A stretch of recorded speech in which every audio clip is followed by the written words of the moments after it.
नमस्कार विद्यार्थी मित्रांनो, स्वामी विवेकानंद कोचिंग क्लासेस या यूट्यूब चॅनलमध्ये आपल्या सर्वांचे हार्दिक स्वागत. तर आज आपण मंथन प्रज्ञाशक्ती परीक्षा या पाठ्यपुस्तकातील इयत्ता तिसरीतील विषय बुद्धिमत्ता चाचणी या विषयामधील आज आपण पहिल्याच घटकामधील उपघटक आहे क्रमांक 6 वेन आकृत्या व आकृत्यांची संख्या मोजणे. तर या घटकावर आज आपण अभ्यास करणार आहोत. तर या घटकामध्ये नेमके काय दिलेले आहे ते आपल्याला पाहायचे आहे आणि त्यावर आपल्याला दिलेला जो व्यवसाय आहे तो स्पष्टीकरणासह सोडवायचा आहे. चला तर मग काय तर त्याच्यामध्ये पाहूया. आता वेन आकृत्या आणि आकृत्यांची संख्या मोजणे हे दोन्ही वेगवेगळे भाग आहेत.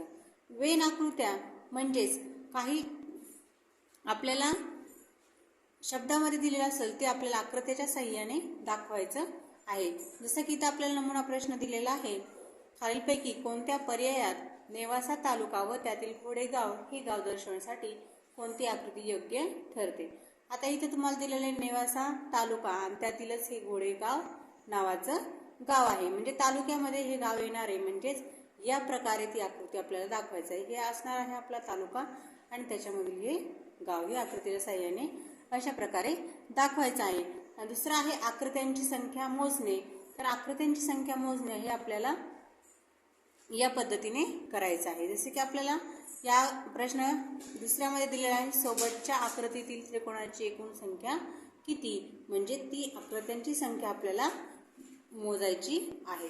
तर ते या पद्धतीने जर आपण याला क्रमांक दिले 1 2 3 4 तर यांची सगळ्यांची जर बेरीज केली तर आपल्याला एकूण त्रिकोणांची संख्या मिळेल. तर यांची जर बेरीज केली 1 आणि 2 3 3 आणि 3 6 6 आणि 4 10 तर यामध्ये एकूण 10 त्रिकोण आहेत. अशाप्रमाणे आपल्याला सोप्या ट्रिकच्या साहाय्याने हे आपल्याला यावरील प्रश्न सोडवायचे आहेत. चला तर मग आपण व्यवसाय सोडवूया. तर या व्यवसायामध्ये आपल्याला पहिलाच प्रश्न दिलेला आहे, सोबतच्या आकृतीत त्रिकोण किती. तर दिलेल्या नमुना प्रश्नाप्रमाणेच आपल्याला हा प्रश्न दिलेला आहे. जर इथं आपण व्यवस्थित निरीक्षण जर केलं तर आपल्याला दोन आकृत्या त्याच आकृत्याप्रमाणे दिसत आहेत, जे की आपल्याला ही एक आकृती आहे आणि ही एक आकृती आहे. त्याचप्रमाणे आपल्याला क्रमांक द्यायचे. जर ही आकृती आपण या पद्धतीने जर झाकून ठेवली तर याला क्रमांक दिला आपण 1 आणि 2 1 आणि 2 3 म्हणजे यामध्ये आपल्याला 3 त्रिकोण मिळत आहेत. त्याच पद्धतीने आपल्याला ही आकृती झाकून ठेवून या पद्धतीने एकाची आकृती काढायची आहे. इकडे जर नंबर दिला आपण 1 आणि 2 तर इकडे पण आपल्याला 3 त्रिकोण मिळत आहेत. हे झाले आपले 3 आणि 3 6. मात्र 6 त्रिकोण नाही आहेत. आता हा सगळ्यात मोठा जो त्रिकोण आहे तो पण आपल्याला याच्यामध्ये ॲड करायचा आहे. म्हणजे याच्यामध्ये जर अधिक 1 केलं तर 6 आणि 1 7 7 त्रिकोण याच्यामध्ये आपल्याला मिळत आहेत. म्हणून याचे आन्सर येणार आहे 7, पर्याय क्रमांक 1. अशा पद्धतीने आपल्याला सोप्या ट्रिकच्या साहाय्याने हे प्रश्न सोडवायचे आहेत. प्रश्न क्रमांक 2, सोबतच्या आकृतीत किती चौकोन आहेत. तर प्रथम प्रश्न आधी आपल्याला समजून घ्यायचा. इथं आपल्याला विचारलेलं आहे चौकोन, तर याच्यामध्ये आपल्याला चौकोनच शोधायचे आहेत. तर चौकोन म्हणजे काय, तर त्याला 4 बाजू असतात, अशा आकृतीला आपण चौकोन म्हणतो. तर यामध्ये आपल्याला चौकोन मोजायचे आहेत. तर यामध्ये आपल्याला चौकोन एकूण असणार आहेत 6. तर ते कसे, तर या पद्धतीने जर आपण मोजला तर 1 2 नंतर हाच 3 परत हा 4 हा 5 आणि हा शेवटचा 6. म्हणजे अशा प्रकारे आपल्याला 6 चौकोन याच्यामध्ये मिळत आहेत. म्हणून याचे उत्तर येणार आहे पर्याय क्रमांक 4.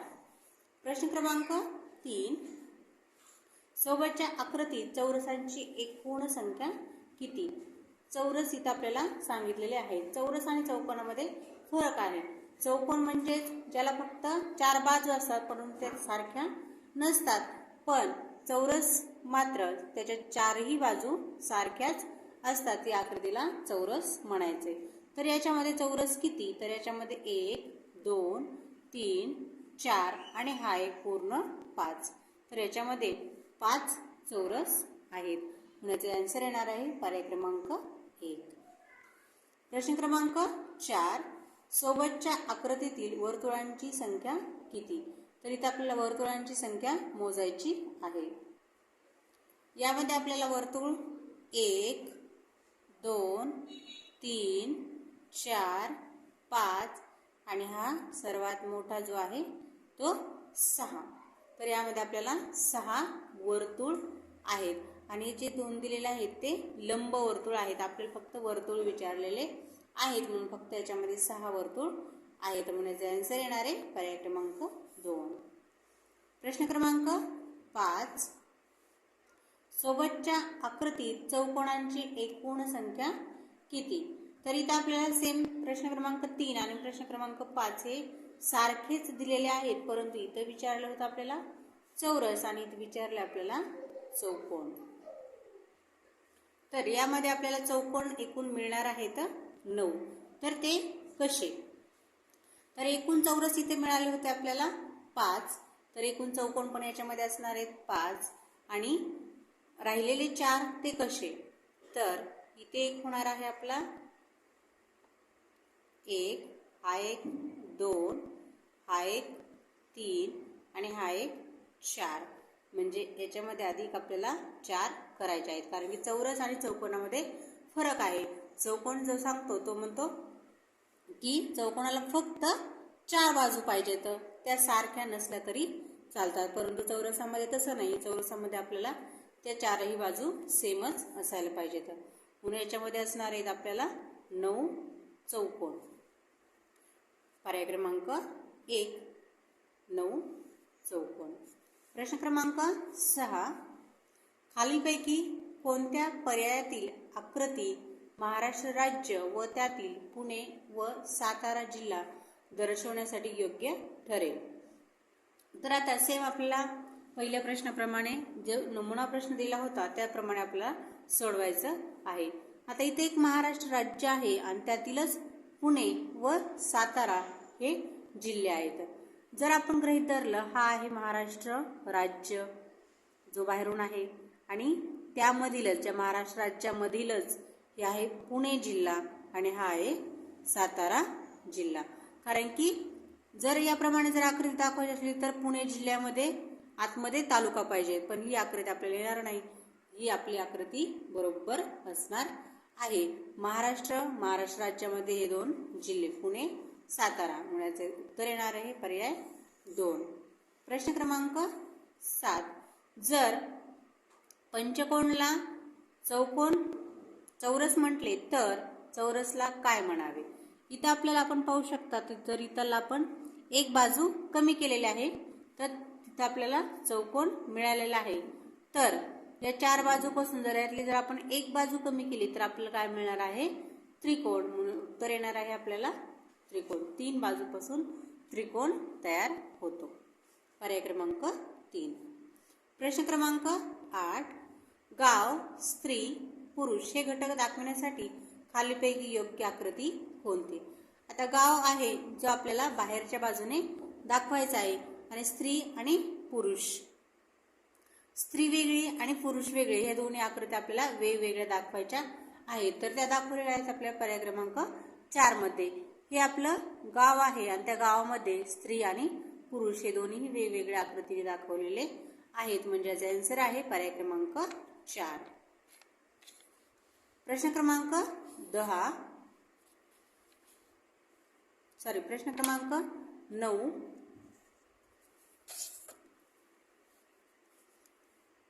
या आकृतीमध्ये सोबतच्या आकृती खालीपैकी कोणत्या पर्यायासाठी योग्य आहे? जसे या आकृतीमध्ये आपल्याला गाव, स्त्री आणि पुरुष, गाव बाहेरून दाखवलं होतं आणि स्त्री पुरुष आपण वेगवेगळ्या आकृतीने दाखवले होते. तर इथं आपल्याला वेगवेगळी आकृती दाखवलेली नाहीये, ती आकृती आपल्याला सारख्याच दाखवलेल्या आहेत. तर ते कशा पद्धतीने आपल्याला अक्षरामध्ये दाखवायचे ते आपल्याला पाहायचं आहे. इथे आपल्याला दिलेलं आहे पर्याय 1 मध्ये गाव, तालुका, जिल्हा आणि राज्य. आता राज्यामध्ये जिल्हा असतो, जिल्ह्यात तालुका आणि तालुक्यामध्ये गाव म्हणजे एकमेकात त्या आकृत्या पाहिजेत याप्रमाणे. तर याप्रमाणे ती आकृती नाही आहे म्हणून याचे पर्याय 1 हे उत्तर येणार नाही. दुसरं आहे पाणी, बेडूक, खेकडा, गाय. आता पाण्यामध्ये बेडूक आणि खेकडा राहतो, मात्र गाय ही पाण्यामध्ये राहत नाही म्हणून आपल्याला हे पण उत्तर इथे मिळणार नाही. तिसरा पर्याय आहे पदार्थ, स्थायू, द्रव, वायू. तर पदार्थ जर आपण हा बाहेरून धरला तर पदार्थाच्या 3 अवस्था असतात, त्या म्हणजेच स्थायू, द्रव आणि वायू. स्थायू, द्रव आणि वायू होण्याचा आन्सर येणार आहे पर्याय 3. प्रश्न क्रमांक 10. खालीलपैकी कोणत्या आकृतीने बैल, गाय व वासरू दाखवता येईल? इथं आपण प्रश्न व्यवस्थित निरीक्षण करून जर पाहितला तर आपल्या असं लक्षात येईल बैल आणि गाय या दोघांचं हे वासरू असणार आहे. म्हणजे हा जर आपण बैल दाखवला, ही गाय आणि या दोघांचं जे वासरू आहे ते मध्ये छोटं गोल दाखवलेलं आहे. म्हणजे आन्सर येणार आहे पर्याय 2. प्रश्न क्रमांक 11. सोबतच्या आकृतीत जास्तीत जास्त किती त्रिकोण तयार होतील? तर यामध्ये आपल्याला त्रिकोण दाखवायचे आहेत. तर यामध्ये आपल्याला त्रिकोण तयार होणार आहेत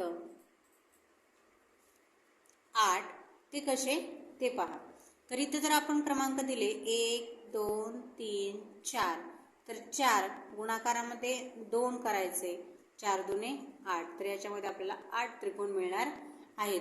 जर आपण हे करून जरी पाहितलं तर आपल्याला 8च त्रिकोण मिळणार आहेत. तर इथं पहा 1, 2, 3, 4 हे 4 त्रिकोण आणि हा 1 आणि या बाजूचा 1 हे 2. परत या बाजूला पण 1 तयार होतो आणि या बाजूला पण 1 तयार होतो म्हणजे हे 2. जर 4 आणि 2 6, 6 आणि 2 8. दोन्ही पद्धतीने जरी केलं तर आपल्याला त्रिकोण हे 8च मिळत आहेत. दोन्ही या पद्धतीने जरी केलं तर आपलं बरोबर आले. त्यामुळे याचा आन्सर येणार आहे पर्याय क्रमांक 3. आपण दोन्ही पद्धतीने करून पाहू शकता. प्रश्न क्रमांक 12. सोबतच्या आकृतीतील त्रिकोणांची संख्या वर्तुळांच्या संख्येपेक्षा कितीने कमी अथवा जास्त आहे? तर इथं आपल्याला आधी त्रिकोणाची संख्या आणि वर्तुळाची संख्या मोजायची आहे. तर त्रिकोण आहेत याच्यामध्ये आपल्याला 1, 2, 3, 4, 5, 6, 7 आणि 8. 8 त्रिकोण याच्यामध्ये आपल्याला आहेत. आणि वर्तुळ आहेत 1, 2, 3, 4, 5 आणि 6. जर दोघांची वजाबाकी केली तर आपल्याला मिळणार आहे 2. म्हणजे 2 त्रिकोण हे जास्त आहेत आणि 2 वर्तुळ हे कमी आहेत. म्हणजे आन्सर येणार आहे आपला पर्याय क्रमांक 1, 2. प्रश्न क्रमांक 13. या आकृतीने खालीलपैकी कोणती गोष्ट दाखवता येईल? तर इथं आपल्याला वेगवेगळ्या दिलेल्या आहेत, मात्र हे एकमेकांना जुळलेल्या आहेत. तर ते आपल्याला दाखवायचं आहे.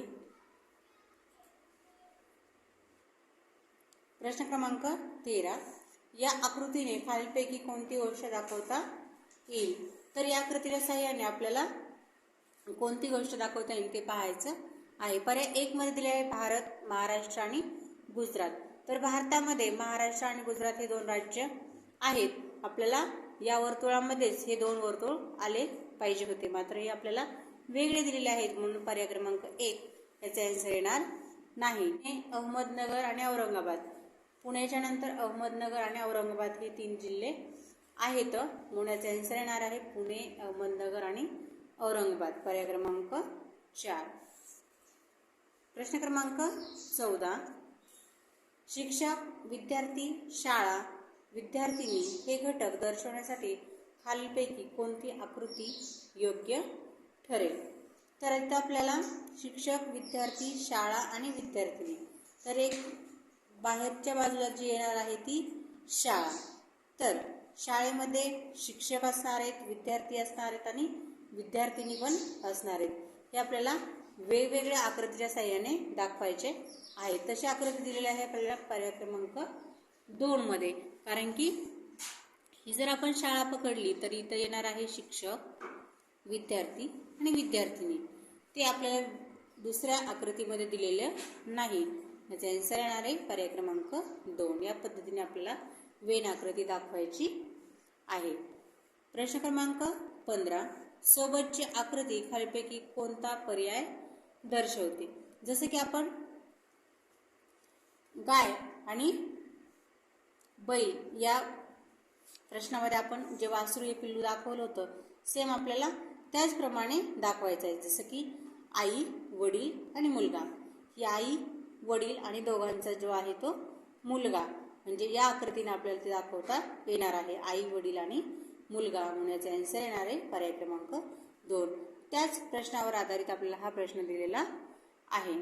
सेम तोच आहे, फक्त तिथं वेगळा उच्चार केला होता. बैल, गाय आणि वासरूचा इथं दिलेला आहे आपल्याला आई, वडील आणि मुलगा. प्रश्न क्रमांक 16. ही आकृती खालीलपैकी कोणत्या पर्यायासाठी योग्य आहे? तर इथं आपल्याला दिलेला आहे पर्याय अ, पाळीव प्राणी, कुत्रा, मांजर.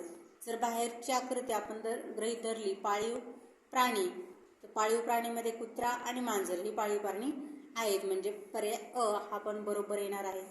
ब दिलेला आहे गाव, तालुका आणि शहर. तर गावामध्ये, तालुक्यामध्ये गाव आणि शहर असे दोन वेगवेगळे भाग असतात, परंतु शहर हे तालुक्याला पण शहर म्हटले जाते, म्हणजे तालुका आणि शहर हे एकच आलं, म्हणजे ह्या ब हा पर्याय आपल्याला या आकृतीच्या साहाय्याने दाखवता येणार नाही. तिसरं आहे एकच बी असणारे फळ. तर एकच बी असणारे जर फळ आपण गृहीत धरलं तर एक बी असणारे आहेत आंबा आणि बोर. आंब्यामध्ये एकच बी असतं आणि बोरामध्ये पण एकच बी असतं. ते दोन्ही आपल्या वेगवेगळ्या आकृतीने दाखवलेले आहेत, म्हणजेच क हा पण पर्याय योग्य येणार आहे. ड पर्याय दिला आहे बीड, सातारा, सांगली. हे तिन्ही वेगवेगळे दिलेले आहेत, म्हणून हा पर्याय काय या आकृतीने दाखवता येणार नाही. म्हणण्याचे आन्सर येणार आहे अ आणि क योग्य. फक्त अ आणि क योग्य. पर्याय क्रमांक 1. प्रश्न क्रमांक 17. सोबतच्या आकृतीत कोणती आकृती 3 वेळा आली आहे? तर या आकृतीमध्ये कोणती आकृती 3 वेळा आलेली आहे ते पाहायचं आहे. तर या आकृतीमध्ये आपल्याला वर्तुळ, त्रिकोण, चौरस आणि आयत दिलेला आहे. तर या आकृतीमध्ये आपल्याला त्रिकोण हे 1, 2, 3 वेळा आलेला आहे त्रिकोण. वर्तुळ हे आपल्याला 1, 2, 3 वेळा आलेलं आहे, म्हणजे ब वर्तुळ हा पर्याय येणार आहे. आयत हे आपल्याला फक्त एकच वेळा आलेला आहे आणि चौरस हा पण आपल्याला एकच वेळा आलेला आहे, म्हणजे 3 वेळा आलेली आकृती आहे वर्तुळ आणि त्रिकोण, म्हणजे ब आणि क योग्य. पर्याय 2 उत्तर येणार आहे त्याचं, फक्त ब आणि क योग्य. अशा प्रकारे आपण वेन आकृतीच्या साहाय्याने आणि त्यातील आकृत्या कशा ओळखायच्या ते आपण स्पष्टीकरणासह पाहितलेलं आहे. व्हिडिओ आवडल्यास चॅनल लाईक करा, शेअर करा आणि सबस्क्राईब करा. धन्यवाद बालमित्रांनो.